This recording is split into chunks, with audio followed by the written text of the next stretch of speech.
Bonjour, bienvenue sur quercygourmand.tv. C'est l'été, je vais vous préparer deux petits tartares idéaux à l'apéritif.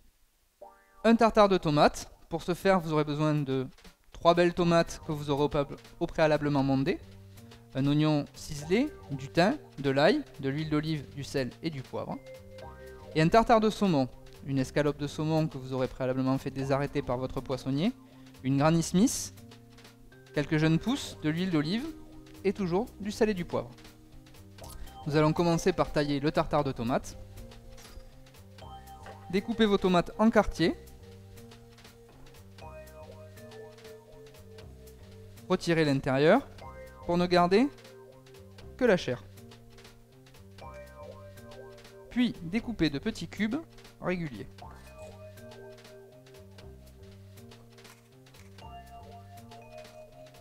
Vous pourrez retrouver la technique de coupe nommée la brunoise dans une autre de nos vidéos.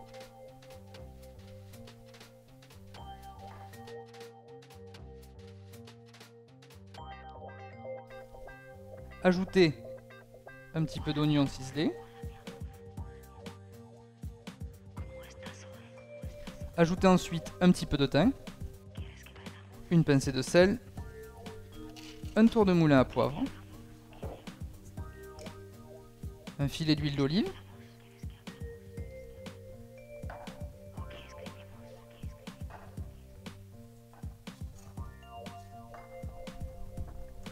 et un tout petit peu d'ail haché bien finement.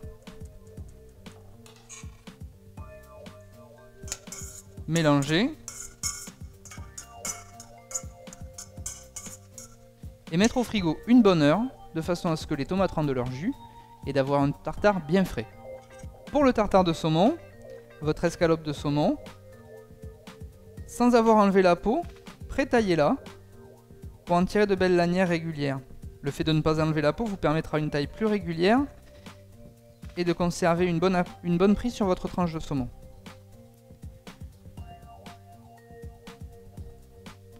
Taillez ensuite un tartare régulier.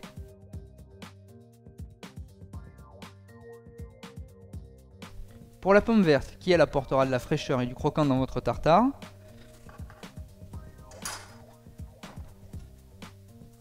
nous allons tailler une fine julienne.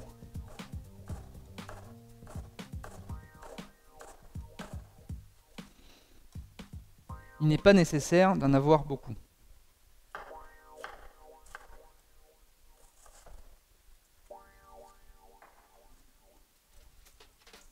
De nouveau, une pincée de sel, un simple tour de moulin à poivre, un filet d'huile d'olive et quelques jeunes pousses. Si vous aimez le tartare légèrement plus cuit, vous pouvez assaisonner d'un jus de citron qui cuira légèrement votre saumon avant la dégustation. À conserver bien au frais, à déguster avec du pain grillé et des amis au bord de la piscine.